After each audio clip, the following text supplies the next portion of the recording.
Hey everybody, welcome back to another watch review with Maxine. I am your host Maxine, and yes, here I am on camera. Hello, hi. We're gonna go ahead and review Married at First Sight season 20, episode 3. This episode is titled The Final I Do. Now I'm looking down because I have my notes here on my iPad, so that's why I'm looking down. Okay, so Nikki and Sean. Hello, hold on. Nikki and Sean. Ugh, it's gonna be a cringe for me. Now, I'm saying cringe for a platitude, a multitude of reasons because I think Nikki is trying her darndest, okay, not even her hardest, her darndest to keep it cute, to not be rude, to not be annoyed. But I feel like just looking at him is making her skin crawl. And I'm not saying this because I feel like he's deserving of that. I'm not saying this because he is someone that, no, I'm not trying to be mean either, right? But I feel like as someone who has survived a relationship with a man who was considerably short, um and this type, with short men, they have to have a big personality. That, like I said in the last video, it compensates for their lack of height. I am a survivor, okay? I understand. So everything that she's feeling, I too have been there. I too have felt, and I've kept it cute. And just like she said, there's a lot of, she understands why they were matched because they do have a lot of compatibilities, and she does believe at some point they will fall, like she'll be able to be attracted to him. But she said herself she's not physically attracted to him yet, and it may take a minute. So like I said, I raise your hand if you are a survivor of a short man. So anyway, Sean, like I said, okay, that's where I left off. Sean has to say hi, Nikki. He has to say hi, Nikki, as if he knew already, and she's trying to avoid him, right? What's funny is, because I was watching some other YouTube videos, and they were saying that she genuinely thought that the man there, Sean himself, her husband, she thought that he wasn't her husband. She thought, like, okay, what do I do now? Like, okay, when's my husband coming out? Which is weird because, girl, the ritual when it comes to weddings. The bride is the one who's walking down the aisle to the husband, to the groom who's already at the aisle or at the altar.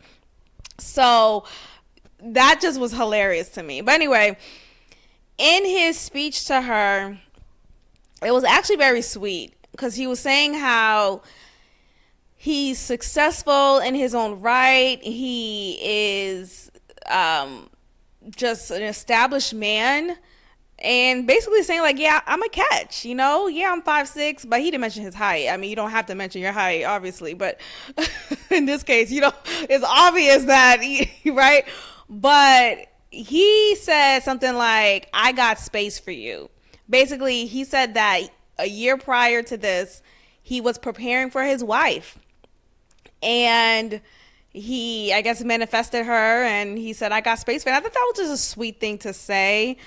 And he also mentioned in his speech that the best relationships don't always begin with physical attraction. Now, he said that for a reason.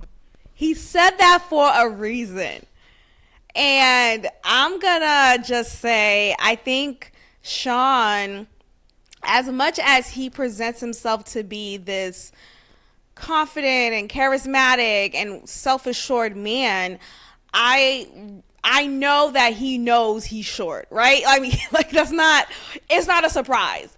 And with that, he's aware he is not typically a woman's first choice.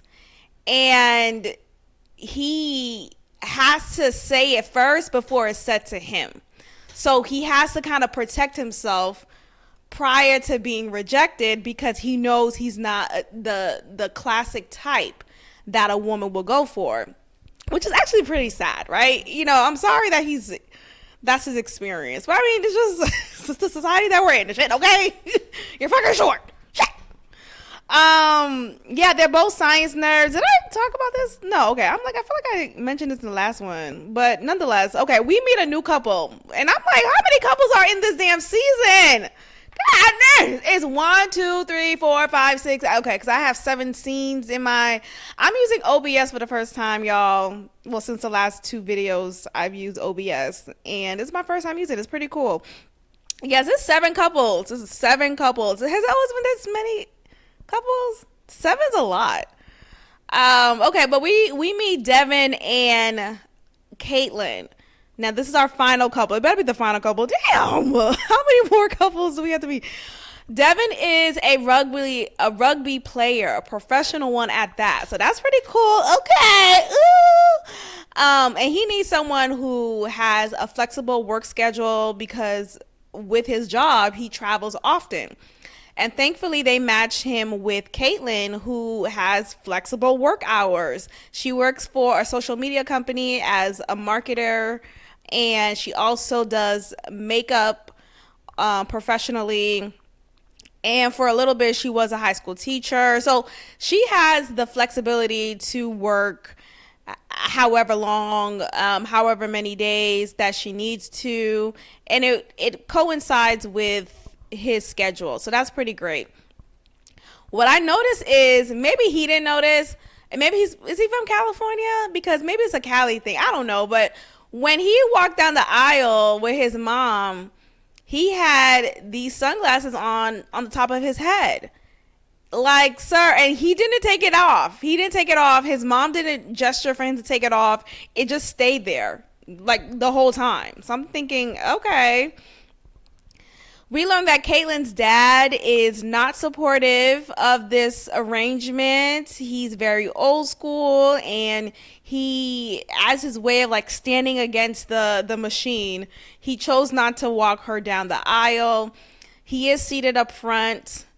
He actually interrupts the wedding, which I thought that was kind of okay. Did the producers have him up for this? But he interrupts the wedding and talks again about how he's old school and this is crazy, but I'm trusting my daughter and I'm trusting that this is going to be a good process. Basically, I can't say though, they make a good looking couple. They really do. Devin said that he's attracted to a Sydney Sweeney type of girl, and I love, if I was a white man, shit, if I was a white girl, I mean, look, if I was into girls, Sydney Sweeney is good. She is a good looking woman. I think she's so hot. I really, I'm saying this as a hetero, no, I'm saying this as a heterosexual person. Anyway, we get to Michelle and Cameron. I feel like their height difference is a bit much. I do. Like, first of all, I want to get the exact measurements. How tall is he and how tall is she? Or how short is she, I should say. And I wrote down, is he awkward? Is he a bit socially awkward? Does that also explain why he hasn't been in any long-term relationships? Now, I know that he was a professional overseas basketball player, but even then, I feel like you could still make time for some bitches. You can still make time for some bitches. We learned that Michelle frequents gay bars, which I find to be very interesting. I think she also says one of her girls or one of her friends she goes with is actually gay, which, okay, I can understand that. But if you're a heterosexual person going to gay bars all the time, are you gay? Like, is there something else happening? We get back to Nikki and Sean. So they're talking to their respective peoples, right? So Sean's talking to his uncle. Well, he calls him Unc, but the title of this man says his mentor. So whatever. So they're talking about how, Sean basically is sexually deprived, or he talked about that, being sexually deprived, and how he's wondering how tonight's gonna go. His uncle's saying how it's worth the wait. It's worth the wait to have waited this long. And I'm thinking, because, Sean said he was like, he didn't have sex until his late 20s. And he's been in relationships with women who were taller than him. But I wonder how sexually active is he, or has he been? It just makes me wonder, when was the last time he had sex prior to marrying Nikki? And I say all this because I think that's important, right? I think it's important to know what to do. Like, I feel like, I don't know. I just think sometimes when you have a man or a woman who is sexually deprived, who came from a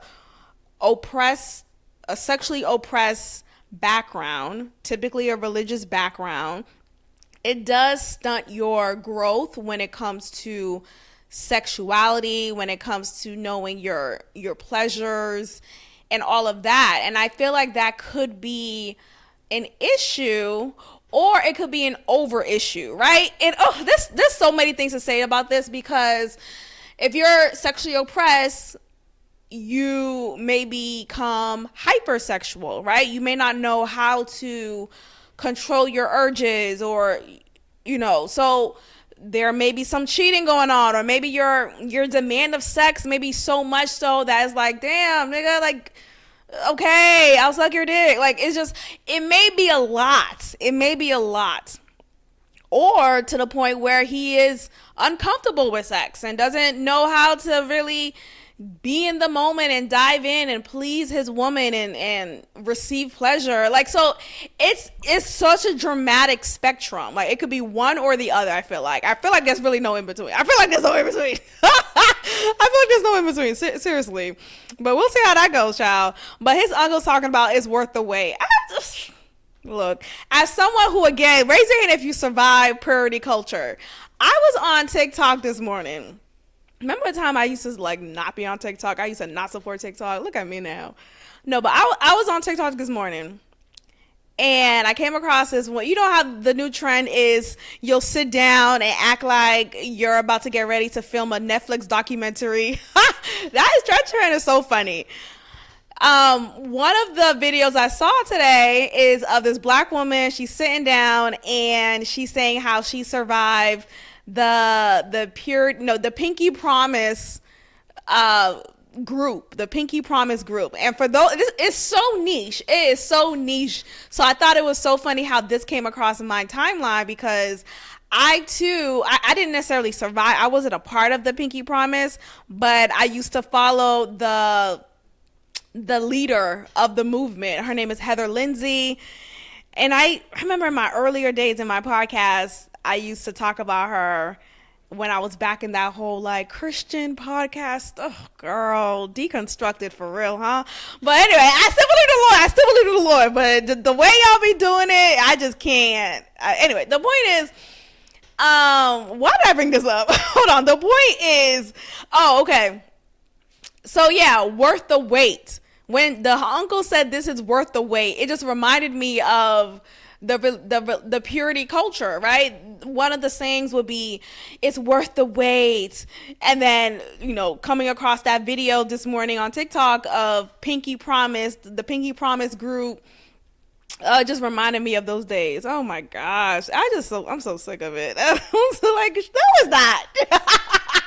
No, it's not. It's not worth the wait. No. I'm telling you, stop falling for the propaganda. I'm so serious. But anyway, Nikki's talking to her bridesmaids or whoever they were, a bunch of women at the wedding, and they're asking her, no, one of the women actually said, y'all make a good looking couple. And she's like, really? Oh my gosh. Girl, please, Nikki, please. I'm cringing for you, but girl, please. So she's like, really? She's saying how she wants to take it slow, because she's asked, so what's going to happen tonight? One of the girls was doing too much. She was like, what's going to happen tonight? What are the vibes going to be? Like, girl, stop singing. Stop singing in your speech. Speak to me straight. What's going to happen tonight? What? Nothing. Do you see this man?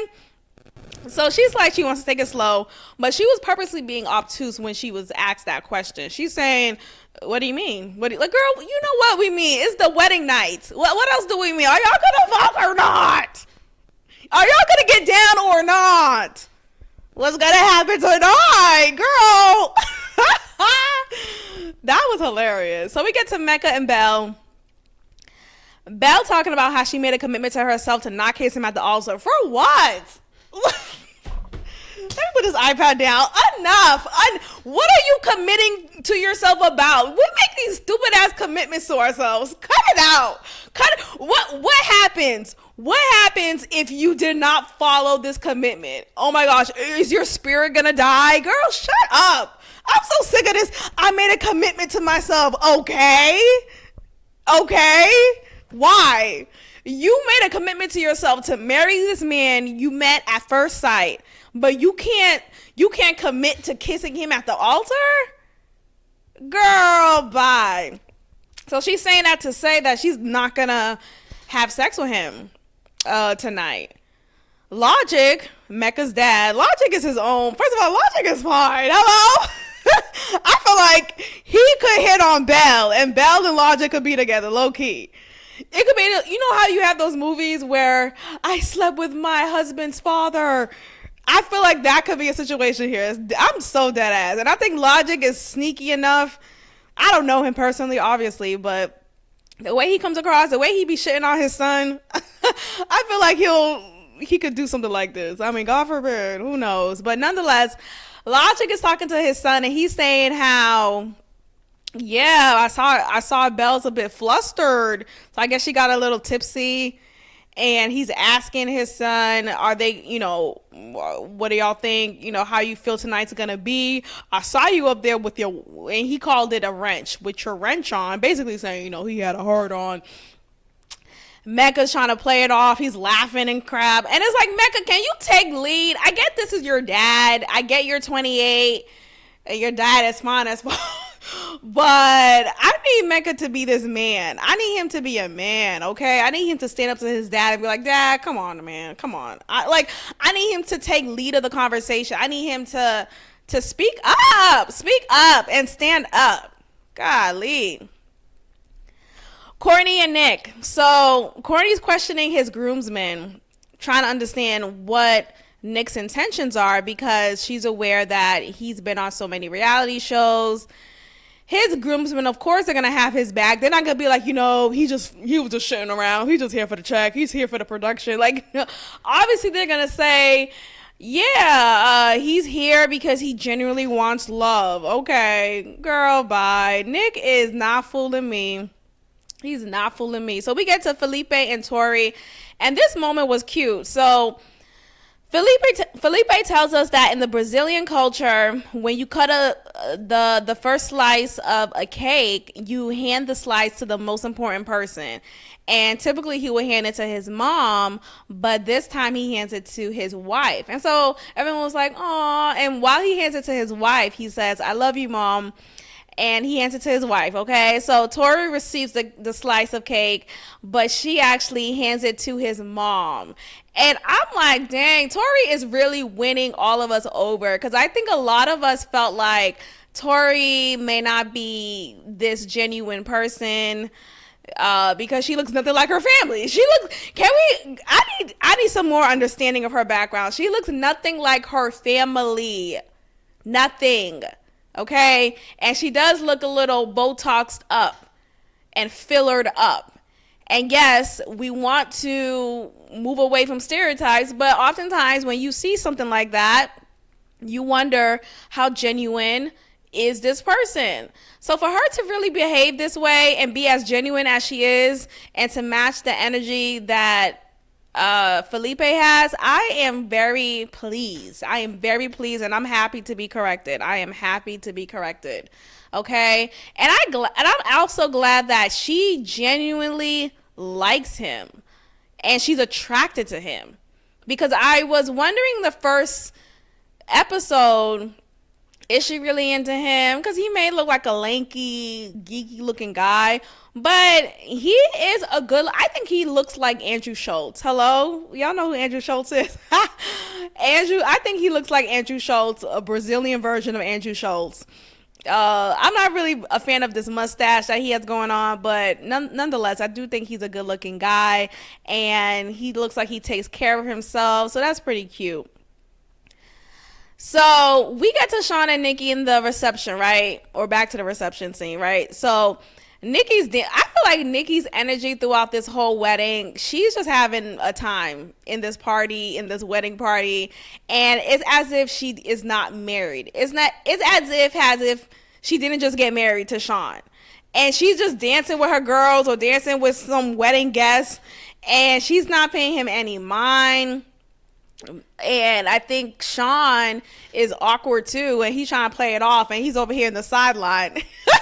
I feel like both of them are just weird, and just you have Sean trying to act cool, trying to brace himself from any sense of rejection, while Nikki is actively avoiding him. She is actively avoiding him and trying to play nice, but actively avoiding him at the same time. So we get to the part in the wedding reception where, the man, the husband, the groom is going to give a lap dance and take the garter, is that what it's called, off of his wife's leg. So he approaches Nikki and he's like, hey, jump up. Like, he's trying to be funny and cute. It's just, oh my God. And he's trying, I'm like, raise your hand if you survived the short man. I'm back to that. Raise a hand, yo. So I'm just going to keep my hand raised. He's just so awkward and weird. She has on a blazer. I don't think it's his blazer, actually, because that was not the same blazer. I don't know. Maybe it is his blazer, but she had on someone's blazer. I don't think it was her husband's blazer on top of her reception dress. She's trying to literally tuck her face, trying to avoid him from spotting her so that he doesn't have to give her this lap dance. And she plays it off by removing it and finally stands up. But I thought that was a real moment. I really believe that she genuinely did not want him to give her a lap dance. I really do believe that. So she's seated. He's already down there, right? There's no other movement you need to do. Like, you're already right where you need to be to get the garter. So he's dancing and she's like, is this a lap dance? Oh my God. She said, is this Nikki? Yes, Nikki, it is a lap dance. Please, Nikki, just play along. Let's just get through this. I'm trying to survive with you. I need you to get through this. He's like, yeah, just give me a second. Just give me a second. Because he's like taking a minute. Like, he's not even moving. Like, he's short in a way that he's stocky, right? So he's trying to I don't know what in the Kappa Alpha Psi, I don't know what he was trying to do, but it wasn't doing anything. He never got down to the floor and never you know how you get down to the floor and you do this worm, you do this worm thing. He never did that because at what point does it matter when you're 5'6"? He finally removes it from her, but did he remove it with his teeth? I don't think he did that. He just did a little move and then gestured it off from her thigh. What? My goodness. And then he does the whole, can I kiss you? Oh, girl. If he has to ask you, can I kiss you? That's how you know the energy is not there on her side. And he's trying to play nice, of course. Thankfully, she just played along and she said, she just gestured and they kissed. But after they finished touching lips, you could see her in her eye expression that she's looking around like oh God, let me back up. But yeah, that was a definitely awkward moment. We get to Marissa. Okay, we learn Adam is, why did I write Nick? I'm sorry, y'all. Maybe I'm just all over the place. But we get to them and she's asking, she's talking to his groomsmen, asking them to okay, now's your chance. Tell me all I need to know about Adam. Adam, of course, shares that he's obsessed with jet skis. And I mean, nothing really happened in this scene. Caitlyn and Devin, I feel like they both have good vibes. Caitlyn's dad, he visibly looks like he's like losing his shit. Like his eyes are bloodshot red. His face is going to explode. He then gives a speech again talking about how he wasn't going to attend this wedding. Just 5 days ago, he said he wasn't going to attend the wedding. But after meeting everyone, he said that he would have been disappointed if he didn't attend. And he is rooting for them. So, you know, that was nice. But I feel like, okay, Caitlyn's dad, enough. We get it. You're an old school guy. And what are you talking about, old school guy? First of all, if we want to talk about old school, this is how things are done, to be honest with you. This is how things are done. People are matched and they marry first day upon meeting each other. This is old school. Okay, this whole, wait 5 years, wait however long, or live together first, or, you know, be long to, like, no. That's really nothing. What old school, the traditional stuff is, the traditional thing to do is to meet the first day and get married. That's old school. So she actually is following old school principles. But anyway, the dad is losing his shit, but he finally says he's rooting for them. So that's great. What I like about this season is we get another viewpoint of this experience, because as soon as the reception is done for all the couples, they're riding in their respective vehicles to the hotel, and we see them in the car together as a couple, and they're just talking about what just happened. So the first scene is between Belle and Mecca. They're in the car and they're talking about their family background. Again, we know that Mecca did not grow up with his biological mom, and Belle did not grow up with her father. So that was a shared point between them, of having the absence of a biological parent. Mecca said how he does not want to get a divorce or separate, especially if kids are involved, primarily because he knows how that feels. Cameron and Michelle, Michelle learns that Cameron has not been in a long-term relationship, and that definitely gave her a pause for concern. And we learned that Cameron is actually a nitpicky type of guy. He said he's picky, and she's wondering and worried actually that he may nitpick her. He's like, no, I'm not gonna do that. I'm not gonna do that. Now, here's the thing. I think Cameron, he has said multiple times that he wants someone who is committed, who he wants someone to commit to, and it seems like that's generally what he wants. But him saying that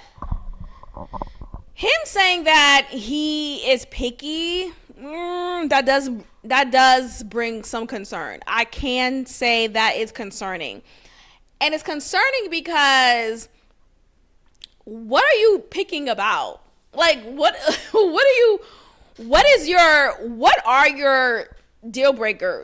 And maybe we'll learn that later on, but like, what has been, it didn't seem like he had pickings, if that makes sense, because he talked about how he was the one ghosted. He, like, basically how he was always victimized in relationships. He never talked about how, I just couldn't find the right one, no one who fit my criteria. Like, he didn't talk about that. So which one is it? Are you picky, or are you the one ghosted? Like, and maybe he was trying to like save face and not let her know that he was the one ghosted in previous situationships or relationships. But that may be like, okay, which one is it? I didn't know how to follow that. We get to Nick and Courtney. Remember, Nick is someone who has been on reality TV time and time again, and I do find that to be concerning. Nick has yet to compliment her. We see in this scene that Courtney is complimenting him. She's saying how, like, you're a cat. She talks very kind of rattle, like, you're just, look at you. Like, she talks very rattled. And I think she wears her insecurity a little bit too much, because she says something that concerned me. Concern is the big word here in this episode. But she said how she's worried he might get bored. And you hear the producer talking to her, you met this guy 3 hours ago and you're already worried that he might get bored with you. She's like, yeah. Well, yeah. Girl, what? What are you afraid? Like, what do you mean bored? Like, I think when you have that mindset, it's just such an unhealthy way to look at things. Not every moment of every day, of every situation, of every hour is going to be exciting. It's not. Like, there will be moments when it's just like, okay, we're just chilling. I feel like Courtney is going to be the type where we have to talk every second of the moment. We have to be in constant laughs. Or like, she doesn't believe in, I feel like she doesn't believe in like awkward and, well, like not even awkward, but like in silence. Like, I think the best time is when you're just with someone and you're just quiet and both of y'all are just quiet, and it's not because y'all are mad at each other or anything like that. It's just, okay, we're chilling. And then when we have something to say, we say something. But I think Courtney is she's such an overthinker. I think that comes from her bodybuilding background, bodybuilding upbringing. So I think that's something that needs to be worked on. Nick has yet, like I said, he has yet to you see her complimenting him back to back. And maybe I missed it, y'all. Please correct me. But I have yet to hear him say, you look amazing and you're beautiful. Wow. When I first saw you, I was just shocked. I was just amazed. Like, oh yes, they picked a good one. Like, he didn't say anything like that. He talking about like, wow, I didn't realize how much hair you have. And she says, oh, well, some of them is extensions. And he's like, oh, and he's just looking at her like, okay, was that a compliment? Are you trying to compliment her? Like, it just was weird. It was weird. We get to Mecca and Belle. Belle has no fear. She's like, I'm chilling. I have no fears. And he's like, oh, really? Well, I'm afraid that you might find me weird. I'm afraid that you might think it's weird that I brush my teeth in the shower. I do think that's weird. Personally, I don't understand why people do. Like, what do you mean you're brushing your teeth in the shower? What? Over the sink. But I don't think it's weird to put ketchup on your eggs. I think that's actually pretty great. I love ketchup on my eggs. Hello? And a little syrup too. Not at the same time, but respectively. But yeah, Belle's talking about she has no fears. I think Belle, though, I feel like she's not, I don't know, she has depth to her. Like, she doesn't really talk.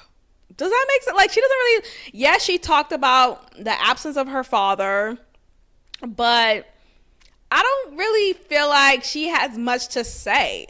Like, she doesn't lead a conversation. She doesn't talk about, okay, what are your goals? Maybe we'll get to it in later episodes, but I don't get the impression that she has much of a strong personality or just a personality. Let me just say that.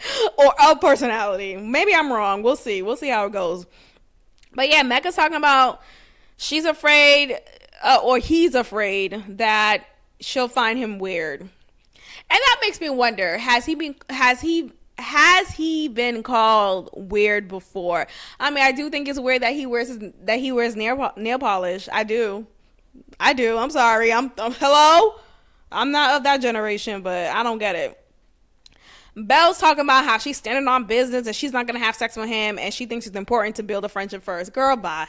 Girl, if you don't fuck that man, if you don't open it wide and have sex with your husband, I just don't understand that mindset. It's so silly to me. Girl, bye. Friendship first, then you shouldn't have gotten married first. What are we talking about? It's so silly. It's so silly. It makes me so mad.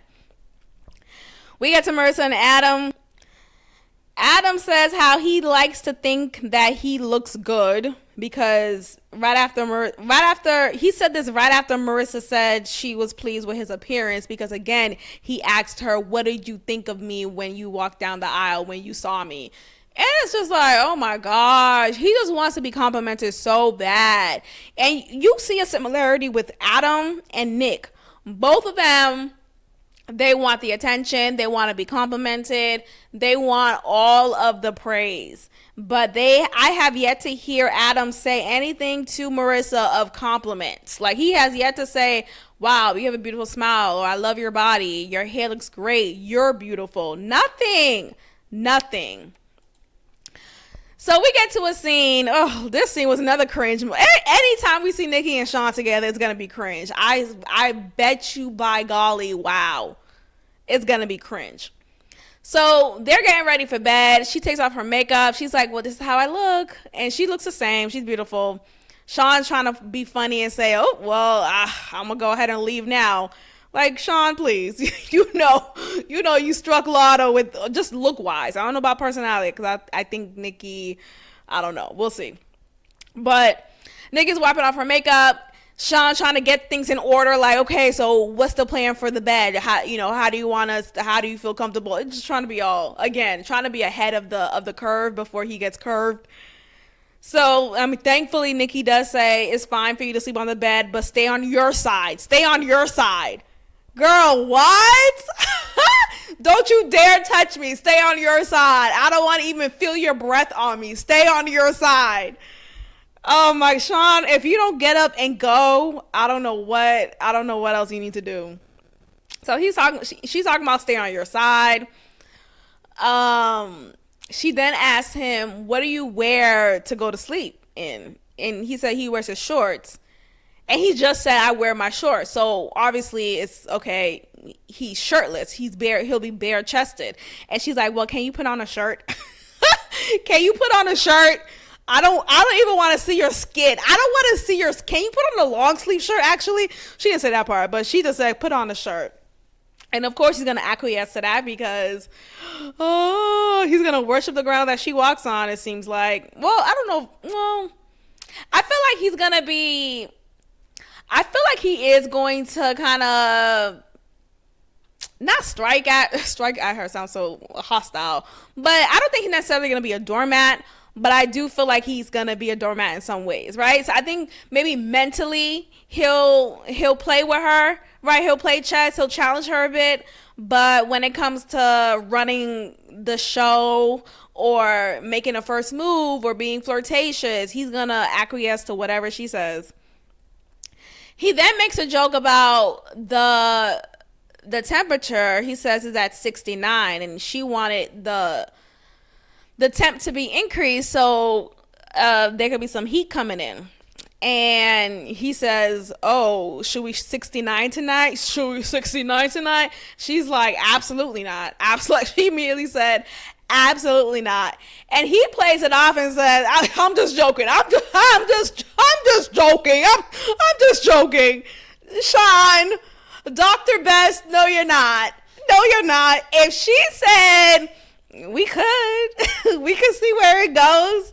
It is our wedding night. If she said anything like that, he would have been wrench out. Wrench would have been out. Okay, dig out. It would have been on and popping. You talking about I'm just joking. You're just joking because she said absolutely not. You're just joking because she said absolutely not. And then we get to a point when he asked her, can I get a kiss? Can I get a kiss? And then she says, no, I could maybe later. I'll circle back. Not right now. But she said something very interesting. She said in her confessional, she was like, we don't have to kiss every 5 minutes. So that, again, raise your hand if you're a survivor. When I was with Leprechaun Bay, he was just like this in that sense. Always wanted to freaking kiss. Can I get a kiss? Or always just leaning in to kiss me. And it's like, damn. You know what's so funny? When you're with someone who you are physically attracted to, it's always, can I get a kiss? It's always not even, can I get it? It's a kiss. It's immediate. But when you're not physically attracted to someone, and when they do this, when they do that, it's like, oh, I already kissed you yesterday. You want a kiss today? I already kissed you last week. It's not your birthday. I'm not kissing you. Okay, we got to Caitlyn and Devin. Now, I feel like a case study should be had for white people compared to black people, because when it comes to heat, when it comes to the AC, we are significantly different. So just in the last scene, remember, Nikki's talking about she wants the heat on. She feels cold. But in this scene with Caitlyn and Devin, Caitlyn and Devin, they're talking about how they feel hot. Mind you, the temperature in their room is 67. 67, right? It is low, and they're trying to see how can we get the temperature to be at the lowest. How low can it go? They want to put it down to 60. Girl, what? Like, there has to be a case study done, or if it's already done, please point me to the right one. We get to Michelle and Cameron. We learn Michelle's celeb crush is Steph Curry. Cameron, remember, he played basketball professionally overseas, and he actually played against, I don't know against or with, but he played with Steph Curry. So that's a little fun fact, and we learned that in the last episode too. So we wrap up with Tori and Felipe. They are actually the only couple who kissed in bed before going to sleep. And it seemed like they are genuinely attracted to each other. I mean, obviously, Felipe is attracted to her, but Tori seems to be genuinely attracted to him as well. So I thought that was very sweet. And yeah, they're the only couple who actually kissed in bed before going to sleep. So there we have it. That's the review for episode 3 of Married at First Sight, season 20. Let me know your thoughts down below. Shout out to my new subscribers. The comments, the notifications, I so appreciate it. And thank you for the condolences that I received in a comment as well. So let me know in the comments down below your thoughts about this episode, about this season so far. And I'll catch y'all next time. Bye.